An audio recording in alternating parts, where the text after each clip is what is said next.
মঞ্জুদি, আমাকে 500 টাকা ধার দিতে পারবে? ওনার কাছ থেকে টাকা ধার চাইছো কেন? তোমার অসুবিধা কোথায়? উনি যখন দিচ্ছে নাও।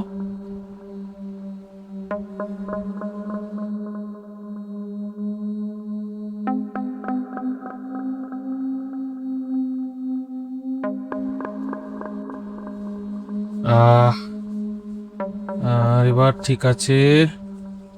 আচ্ছা, একটা কাজ করো, এই টাকাটা তুমি শপিং এর জন্য রাখো, আর এটা আমার কাছে রাখলাম। আমি না ঠিক বুঝতে পারলাম না, তুমি এটা কি করলে? এত প্রশ্ন উত্তরের কি আছে? টাকাটা দিলাম, রাখো, আমি বেরালাম।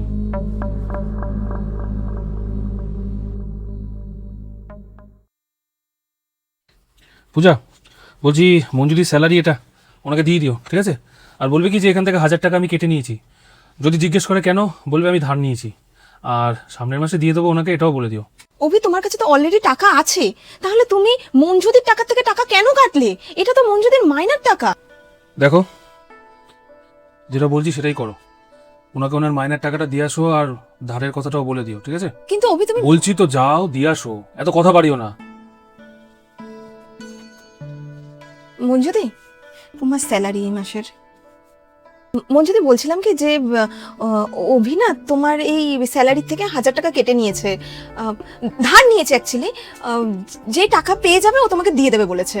কোনো ব্যাপার না দিদি, দাদা নিশ্চয়ই কোনো দরকার আছে, ওই জন্যই হয়তো দাদা নিয়েছে। ঠিক আছে, বলছি কি আমার রান্না হয়ে গেছে, আমি বাসনটা ধুয়ে নিচ্ছি তাহলে, ঠিক আছে? আচ্ছা, ঠিক আছে। অভি, আমার কিন্তু এই জিনিসটা একদম ভালো লাগছে না, আমি বলে দিচ্ছি। তুমি কেন মঞ্জুদির স্যালারি থেকে টাকাটা কাটলে? আর তুমি জানো আমার কতটা এম্বারেস ফিল হয় এই জিনিসটা করার জন্য। শোনো, তুমি আমাকে মঞ্জুদির কাছ থেকে এই টাকা ধার নেওয়ার ব্যাপারগুলো না একদম বলবে না। আমার মোটেই ভালো লাগে না এইসব। আমাদের এত খারাপ দিন আসেনি যে আমাদের বাড়িতে যে কাজ করে তার কাছ থেকে আমাদের টাকা ধার নিতে হবে। আমাকে পরিষ্কার করে ব্যাপারটা বলো। মঞ্জুদির থেকে ধার নিয়ে আমি ওনাকে সাহায্য করারই চেষ্টা করছি। হেল্প মানে? মানে তুমি জানতে চাও কারণটা? হ্যাঁ, আমি জানতে চাই।